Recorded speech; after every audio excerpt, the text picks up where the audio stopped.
अस्सलाम वालेकुम दोस्तों। तारीख़ इंसानी की ऐसी खूबसूरत और हसीन व जमील औरत कि जिसके हुस्न जमाल के चर्चे पूरे अरब में मशहूर थे, जो बेइंतहा करिश्मात की हामिल और यूं समझें ऐसी देवी जो स्याह व सफ़ेद की मालिक थी, और तारीख़ इंसानी का एक ऐसा किरदार जिसके अखलाक व सीरत के चर्चे और हुस्न जमाल भी पूरे अरब के अंदर मशहूर थे, जिसके हम पल्ला निकाह के लिए कोई भी औरत मौजू नहीं समझी जाती थी, और वो आने वाले हाजियों का बहुत बड़ा खिदमत गुजार भी था। प्यारे दोस्तों, आज की वीडियो में मैं आपसे शेयर करूंगा ये हसीनो जमील लड़की और बाकिरदार लड़का जिसका जिक्र कुरान मजीद में लात और उज़ा के नाम से आया है, ये कौन थे और अहले अरब इनकी कस्में क्यों खाते थे और अरब के लोगों ने इनकी पूजा क्यों और कब शुरू की। आप वीडियो एंड तक मुलाहिजा फरमाएं। दोस्तों, इन तमाम तर सवालात के जवाबात कुरान और हदीस की रोशनी में अल्लाह ताला सूरत नजम में इरशाद फरमाता है, ए महबूब, क्या आपने लात और उज़ा को भी देखा है? अरब के लोग बुतों की परस्तिश में डूबे हुए थे। मुशरिकीन मक्का के दो बड़े बुत थे,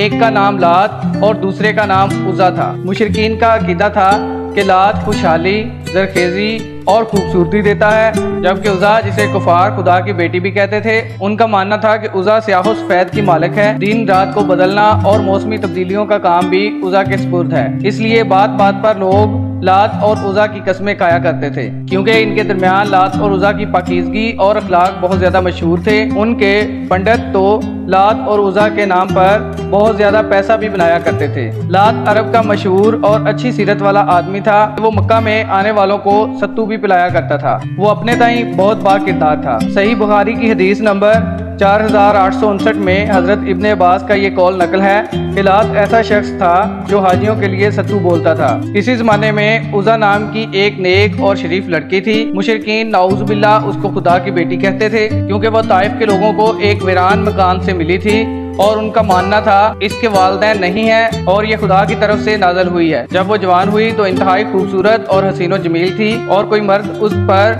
बुरी नजर डालता तो वो किसी न किसी बीमारी में मुब्तला हो जाता। जब इन दोनों के चर्चे अरब में मशहूर हुए तो मक्का और ताइफ के लोगों ने फैसला किया क्यों ना लात और उज़ा की शादी करा दी जाए। फिर ऐसा ही तय पाया और उनकी शादी करा दी गई। अब आगे की कहानी बहुत दिलचस्प है। जब वो दोनों शादी के बाद पहली रात कमरे में गए तो लोगों को आज तक कभी भी ना मिल सके। उनके चाहने वाले कहते रहे कि लात और उज़ा हमेशा के लिए अमर हो गए। सरदार अमर बिन लही ने लोगों के रवैयों को देखते हुए उनके बड़े बड़े बुत बना दिए। फिर आहिस्ता आहिस्ता लोग उनके सामने मन्नतें मांगने लगे और कुर्बानी पेश करने लगे। अब इन दो बुतों को कुर्बानी के जानवर भी भेजे जाने लगे। बहुत अरसा गुजरने के बाद फतह मक्का के बाद नबी करीम सल्लल्लाहु अलैहि वसल्लम ने उन दोनों बुतों को हजरत खालिद बिन वलीद के जरिए खत्म करवाया। पहली बार हजरत खालिद बिन वलीद आए तो उन्होंने एक वीरान इमारत पाई जिसको उन्होंने समझा कि ये लात या उज़ा है। उसको उन्होंने ख़त्म किया, लेकिन फिर जब आए तो नबी पाक सल्लल्लाहु अलैहि वसल्लम ने फिर से भेजा कि अभी वो ख़त्म नहीं हुए। तो जब वो वापस आए, दोबारा ताइफ की तरफ आए, तो वहाँ पर एक बहुत अजीबोगरीब औरत जो स्याह रंग की लंबे लंबे बालों वाली थी वो सामने आई।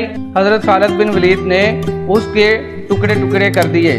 तो वहाँ पर इन दोनों का खात्मा हुआ।